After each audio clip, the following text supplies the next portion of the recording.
Kofta. Okay, I'm gonna try something a little different. Instead of being like completely super focused on diabetic related stuff, I'm gonna try doing a vlog. Just random stuff throughout my week. Because to be quite honest, just focusing on diabetic related stuff kind of gets exhausting after a while. And I work full time. My work schedule in my life gets busy and gets hectic, and then I just kind of say, yeah, let's watch TV instead. So I'm gonna give this a try. Let me know what you guys think of it. Any input, whatever. I'm open to a little bit of criticism, but we'll see how this goes.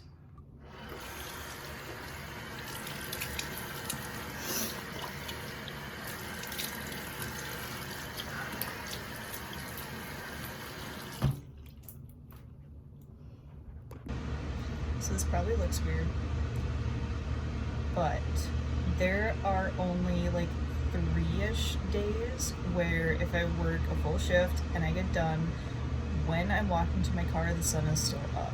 So being able to actually be outside on a nice day when it's not super windy outside is awesome. And my neck and back are still not doing so great. So being able to use the extra heat from the balcony and have a nice blanket down to lay on by the garden with the cat somewhere. Yeah, super relaxing. I wonder what the neighbors think of me on the top floor. They can see down my balcony, but it's all good. Relaxing is needed every now and then. It's small, but it's my first tomato that I've ever grown, and it's very proud.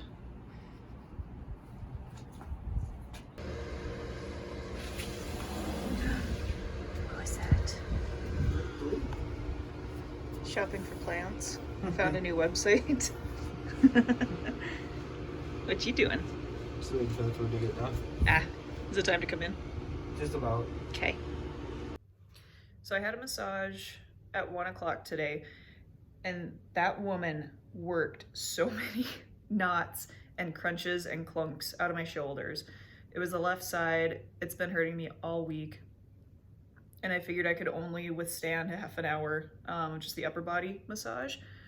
I just found a new favorite massage therapist. Yeah, she worked my back over super hard and told me to ice my back instead of use heat pads.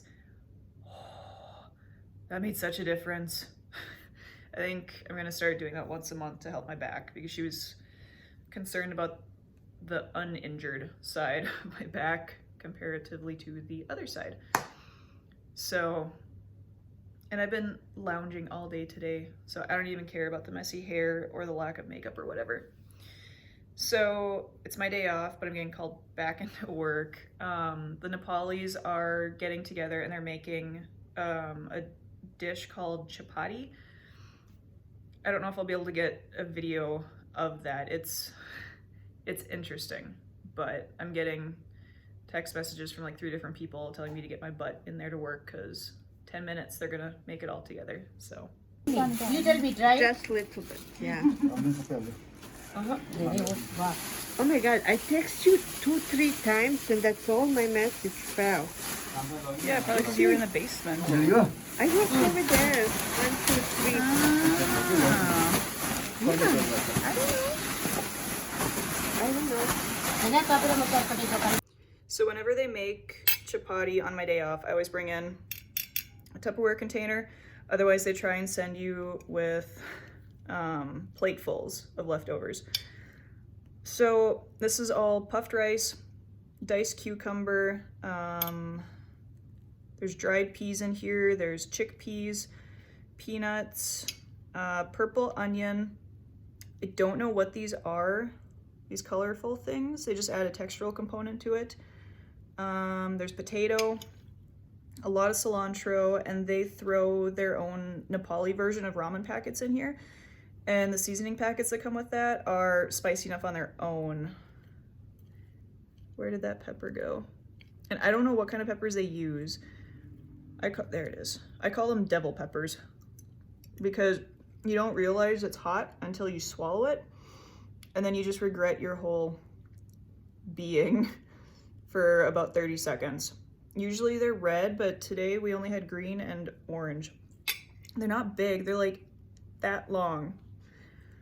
And I've seen Jamuna ate those things like candy when she was pregnant. It's ridiculous. Lemon juice and just vegetable oil, I think, and salt.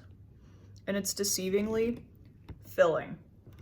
It's nice crunchy, and there's like soft and hard. You have to eat it like as it's prepared though, because the longer it sits in all those juices, the more soggy it gets.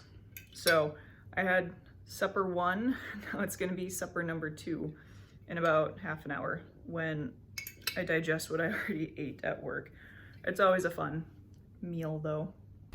One of my coworkers has a rhubarb plant and he doesn't like rhubarb, so we get to come and cut it for free, which is kind of nice.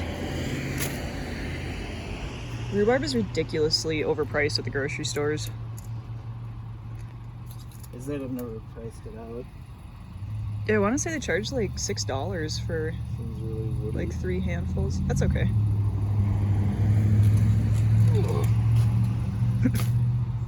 My neighbors are both chair ridden for a while. The one had knee surgery again, and the other one is still just having normal health issues. So I'm gonna make them some rhubarb pie, I think, so that they have a little bit of stuff to snack on. Rhubarb butter tart. It tastes a lot better than it looks. Most of the rhubarb, ow, that's hot. Yep. Most of the rhubarb actually went to the bottom too. I put it on the bottom and then poured the, did you? the cream mixture on top of that. It's a lot less ugly that way. That's how I've always done it though. Really? Is it just ugly when you cut into it? Yes. Ah, that might explain it. So I thought it was a muscular thing with my back after the whole 4-hour drive out to Western Dakota for the funeral, all that stuff. So I had to put myself on light duty at work. I don't know what happened, and it doesn't matter how many times people ask me, what did you do? I still don't know what I did or what happened, but I have been in a lot of pain lately. So I have not been able to move my neck or my back or my shoulder. Like I couldn't even raise my left arm up like this. And I don't call in sick to work. So I finally had to call in sick, and like I had nowhere else to go. I went to a deep tissue massage and she did work wonders. She did. It felt amazing. I was able to move my arm and my back was loosening up, and I was able to, spend some time out on the balcony with plants in the garden and all that stuff. Super awesome. But by the time I woke up, so I usually wake up around 11 in the morning because I'm on a different time frame. I could not get out of bed the next morning. Like everything tightened up in my back and my shoulder, my neck, everything. So I had to like rub my muscles for about 10 minutes before I get out of bed. So I just said, I can't take this anymore. I'm calling into work. I'm gonna go see a chiropractor. Using ye old faithful Google, I finally found a guy that had an opening that same afternoon, and I felt super guilty. I don't like calling in sick to work because nobody wants to work these days, and nobody wants to show up for their job that they get that has incentives and benefits and all that stuff. So I felt really guilty about calling in sick to work. And I've never given chiropractors much stock. Oh, I'm mixing oil paints for the project that I've been working on for a couple months. That's what I'm doing. Never given chiropractors much stock, and honestly, they really creep me out because there was a guy in college that was studying to be a chiropractor, and he said like one of the final parts of getting your, all of your validation and accreditation was you had to, and as he quoted, wrestle dead bodies to align their spines. And that's just always stuck with me, and it really grosses me out. So I've always been rather put off by chiropractors. But I was ready for anything to make this pain go away, for my back and neck and everything to get better. So I went in, and he cracked the right side of my neck, the left side of my neck. I have never said that many bad words without any mental capacity behind it. That was just instinctual rah coming out. And then he did my back a couple times. He did both my shoulders. And I have a bad rotator cuff just because of my job and whatever. So I've gone to the chiropractor 3 times now. I love that man. That man did wonders with my spine. And then he also did my elbow and my wrist. I have another massage scheduled for tomorrow, but I think I'm gonna finally be able to get back up to my normal living conditions and work stuff. Hopefully after my next massage tomorrow. So, it seems like a lot of ranting and rambling. I don't know how long this video is gonna be. Other things. Look, I can actually move my head. Oh, I've never been crippled like this before. Ugh. Should send that chiropractor a thank you note. So the plants, the vegetables are getting bigger. My purple basil is blooming. My tomatoes are growing tomatoes. And somehow even all the floors up that I'm at, that my balcony is at, my peppers are infested with mites. And it never crossed my mind because we are so high up in the air. But I spent 2 hours with soap and water and paper towels wiping down Corey's baby banana pepper. He loves that plant. He has so many hopes invested in getting banana peppers out of that thing.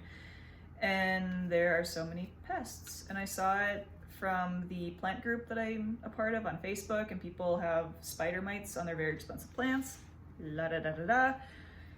So I went and bought some, or my dad got me some chemicals to spray on there. So hopefully the peppers survive and do well. I don't know. Let me put this paint. Ooh, that gets everywhere. So this is oil paint, and this stuff really likes to spread everywhere. Okay. So concludes my first vlog. Like I said at the very beginning of this, let me know what you think. If you like it, if you don't. This is just something, it's been a fun project, even though I've been in pain all week. It's getting better. And I thought I was a really boring person, but hey, look at me, I actually have stuff to show and talk about. But, oh, and I might sneak the video clip in there too. I'm still not back up to 100%, but it's getting better. My Venus flytrap is blossoming, and I fed it today because my boss wanted a video of it and he thinks it's really cool. So I will see you next time.